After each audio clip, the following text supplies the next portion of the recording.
धन्यवाद कंफर्ट। इस वेबिनार का विषय है हम स्वयं से आगे बढ़कर उन्नति करते हैं। वाह, यह बहुत व्यापक और दार्शनिक विषय है। मैं दुनिया भर के ईसाइयों को पाम संडे की शुभकामनाएं देना चाहूंगा।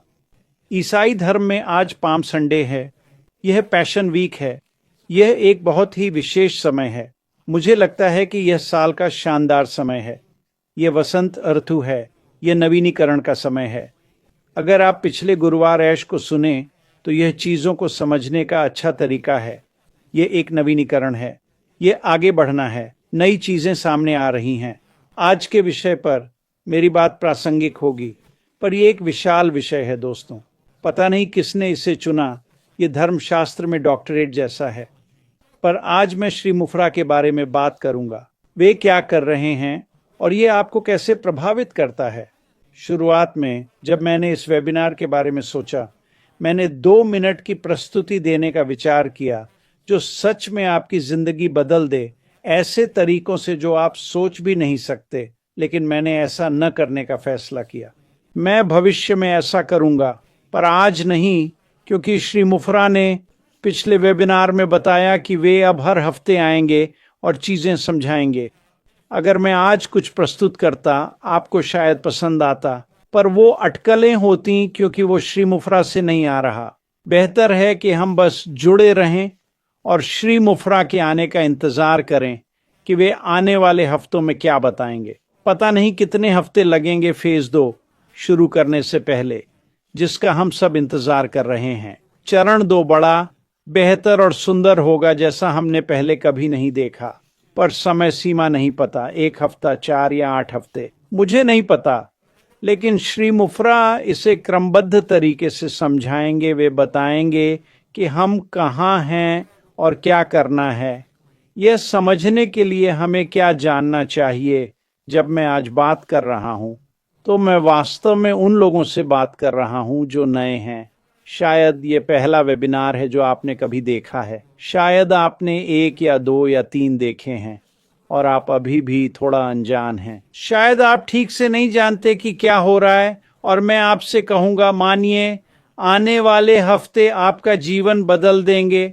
और निश्चित रूप से इस पैनल में हर कोई श्री मुफ्रा की बातों पर ध्यान देगा और उन्हें विस्तार से समझाएगा, तो आपको उनकी बातें समझने में बहुत मदद मिलेगी। लेकिन अगले कुछ हफ्तों में अगर आप बस शामिल हों, सुने और एक खुला दिमाग रखें कि क्या हो रहा है, श्री मुफ्रा हमें इस सब के बारे में विस्तार से बताएगा। वह हमें नई संरचना के बारे में बताएगा जो उसने हम सभी के लिए तैयार की है। वह हमें नए मार्केटिंग प्लेटफॉर्म के बारे में समझाएगा। वह बताएगा कि यह कैसे काम करता है और आपको कैसे फायदा होगा। वह समझाएगा कि आप ऑनलाइन आकर कैसे कमाई कर सकते हैं। वह कम समय में बहुत सारी बातें करेगा। यह आपको अकल्पनीय तरीकों से फायदा देगा। और जब वह सब समझा देगा तो वह अतीत की बात कर चुका होगा। अब वह भविष्य की बात करेगा। और जब वह खत्म करेगा तो कोई रुकावट नहीं होगी। वह आकर कहेगा, ठीक है, मैंने आपको सब कुछ बता दिया है जो आपको जानना चाहिए, दौड़ो। और अब यह आप पर निर्भर है। मैं गारंटी देता हूं कि अगर आप आते हैं और सुनते हैं, अगले कुछ हफ्तों के दौरान आपके पास आगे बढ़ने का एक रास्ता होगा। वास्तव में अपनी आय की देखभाल करने के लिए, अपना और अपने परिवार का ख्याल रखने के लिए और अपने समुदाय में प्रभाव डालने के लिए। फिर से यह साल का बहुत ही खास समय है। यह वसंत है। यह नवीकरण का समय है। और यही श्री मुफर कर रहे हैं। उनकी मूल कंपनी में सब कुछ बदल गया है। और वैसे जो वे मूल रूप से लाए थे वह भी शानदार था। और जो वे आने वाले हफ्तों में साझा करेंगे उसे 10 या 20 या 30 से गुणा करें। इतना बेहतर है यह। मैं नए लोगों को सलाह दूंगा जो ज़्यादा समय से यहाँ नहीं हैं, शामिल हों। और अगर आप ऐसा करते हैं तो आप निराश नहीं होंगे। मुझे लगता है जब श्री मुफर हमारे साथ काम खत्म करेंगे तो कमाल हो जाएगा। आपके पास आगे बढ़ने का रास्ता होगा। और 2025 वास्तव में बहुत शानदार होने वाला है। मैं इसे वापस कंफर्ट को सौंप देता हूं और उम्मीद है कि यह बातचीत शुरू करेगा। आगे बढ़िए कंफर्ट। नमस्कार, बेलायर से अभिवादन। मैं आपका भाई बॉब हूँ। यहाँ आकर अच्छा लगा। सभी को देखकर खुशी हुई। मैं गुरुवार की बात से आगे बढ़ूंगा। मेरी राय अगर ठीक हो, आप जानते हैं, जब मैंने सुना और समझा, मैं सुरक्षा और अनुपालन के नजरिए से देख रहा हूं। सर्वश्रेष्ठ सिस्टम हो सकता है, बेहतरीन सॉफ्टवेयर हो सकता है, आप जादू कर सकते हैं। एक चीज जो काम करती है, हमें वैश्विक अनुपालन चाहिए। बिना नियमों के काम नहीं चलेगा, वे आपको बंद कर देंगे। जब ऐश ने एसआईसी केस की बात की, एक सुरक्षा और अनुपालन व्यक्ति के रूप में, यह मेरे लिए बहुत ही महत्वपूर्ण था। जैसा मैंने कहा, मैं इसे फिर से उठाना चाहता हूं। मैं मिस्टर ऐश की बात के महत्व को दोहराना चाहता हूं, क्योंकि यह हमें आगे बढ़ने का रास्ता देता है। उन्होंने बताया कि यह उनके गले में एक पत्थर की तरह था। 2018 से जब उन्होंने कंपनी शुरू की, एसआईसी का मुद्दा उन्हें परेशान कर रहा था। तो उन्होंने क्या किया? उन्होंने दुनिया की सर्वश्रेष्ठ कानूनी फर्मों में से एक को नियुक्त किया। उन्होंने सबसे प्रसिद्ध और अमीर व्यक्ति एलोन मस्क के वकीलों को काम पर रखा।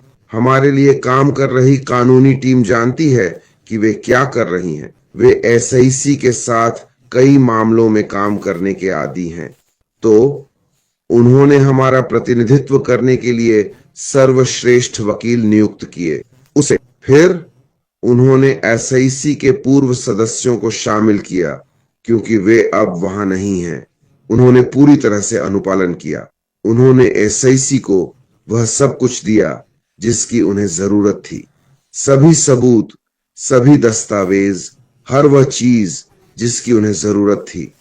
और मिस्टर ऐश को न सिर्फ व्यावसायिक बल्कि निजी रिकॉर्ड भी जमा करने पड़े। इस तरह उन्होंने एसआईसी का पूरी तरह से पालन किया।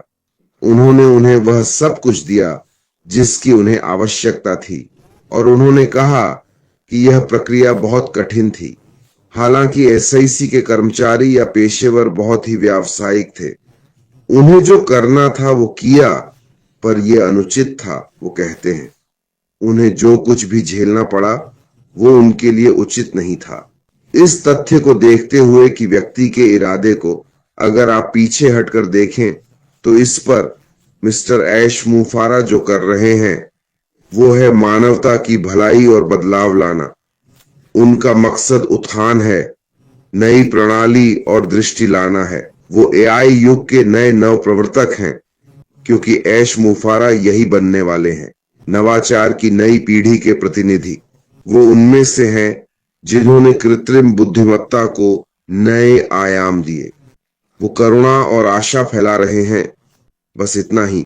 उन्हें जो सहना पड़ रहा है वो अनुचित है। और मैं जो कह रहा हूं वह है, जब समय बीत चुका हो और दुनिया ने देखा हो कि इस व्यक्ति ने क्या किया, तब हम इसे उनके विवेक पर छोड़ देंगे जिन्होंने उसके खिलाफ जाने का फैसला किया। क्योंकि हम उनसे पूछेंगे क्यों। हर कोई उनसे पूछेगा क्यों। आपने इस कंपनी के साथ ऐसा क्यों किया?